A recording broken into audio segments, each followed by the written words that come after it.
Bonjour Éric Briard et merci de répondre à notre invitation qui fait suite à la conférence débat que Hashtag le plus important a organisé au Salon Educatech Educatis vendredi 26 novembre. Je rappelle le sujet, intelligence artificielle, quels usages au service de l'école inclusive. C'est votre doctorante Kanza Gabara qui vous a représenté ce jour-là et nous souhaiterions vous poser 3 questions. Alors la première question, selon vous, quel changement apporterait l'IA pour les élèves et pour les profs? C'est difficile de répondre directement à cette question. L'intelligence artificielle, en fait, c'est l'informatique avancée, c'est tout un tas de choses voilà, qui sont proches de l'informatique standard. Donc, l'IA proprement dit, c'est un peu délicat. Il faut considérer ça à 2 niveaux. Il y a un niveau, disons, général, national. L'intelligence artificielle, si on a beaucoup de données sur l'ensemble du système, il y a des analyses très intéressantes qui peuvent être faites. Ça, il n'y a pas de souci.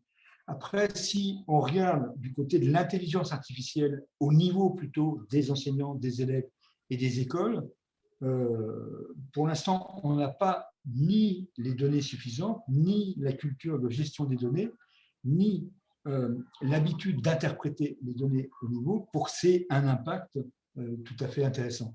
En plus,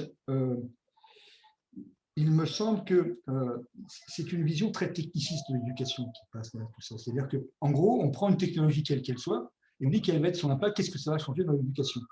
Il faudrait peut-être prendre des éléments un peu plus équilibrés entre les objectifs d'éducation, les acteurs de l'éducation, leurs activités réelles et comment, en fait, on peut scolariser une technologie pour aider l'ensemble des personnes à finalement mieux enseigner, mieux apprendre, etc. Voilà, c'est un peu ma réponse. D'accord, donc vous répondez en quelque sorte à la question que je voulais vous poser, c'était quels sont les obstacles qu'il faudrait lever aujourd'hui? Est-ce que vous auriez d'autres éléments de réponse à apporter? Ce n'est pas des obstacles, je pense qu'il ne faut pas les voir comme des obstacles, parce que sinon, on prend un point de vue d'une technologie qu'on veut à toute force intégrer dans l'éducation. L'histoire montre que ça ne marche pas. Enfin, c'est ça qui est fou, c'est-à-dire qu'on a beau écrire depuis très longtemps, Larry Cuban a bien expliqué tout ça, que ces technologies, quand on veut les imposer dans l'éducation, c'est une vision purement administrative qui ne s'applique pas à la manière dont l'éducation est structurée. Donc, il ne faut pas penser en termes d'obstacles, il faut penser en termes finalement d'enjeux et de potentialités que ça peut offrir aux acteurs. Dans ce cas, on retourne la situation. Et on n'a pas une technologie toute seule, c'est la maîtrise des acteurs sur l'environnement et l'apport qu'elle peut avoir dans cet environnement et dans leurs objectifs de travail. Alors, comment dans amener ces à cas-là, cette maîtrise? les obstacles, Très bien.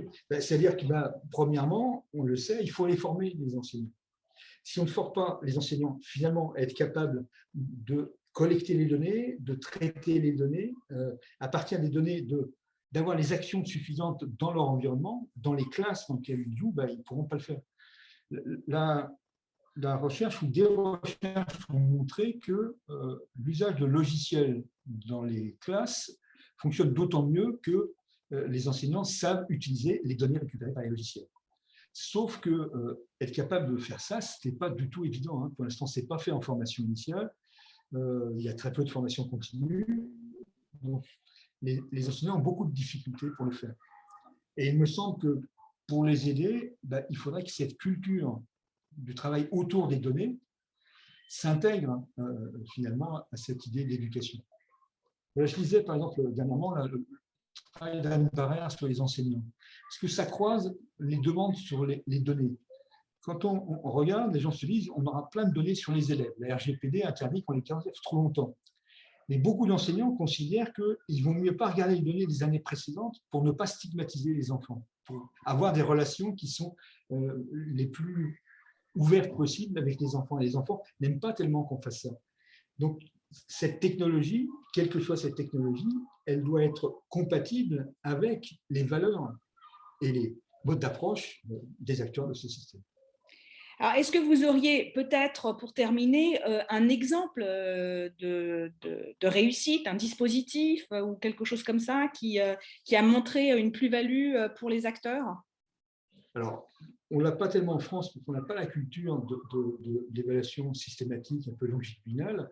Quand on regarde aux USA, il y a des tuteurs automatisés, comme Algebra Tutor, mais en fait, ils l'ont testé dans beaucoup de classes pendant très longtemps, et ils ont récupéré les données. À partir des données, ils ont réanalysé les difficultés, ils ont réintégré, c'est-à-dire que c'est comment dire, des dispositifs qui sont très intéressants, mais qui prennent du temps, qui nécessitent des allers-retours incessants entre le travail dans les classes et le travail de recherche sur les données récupérées.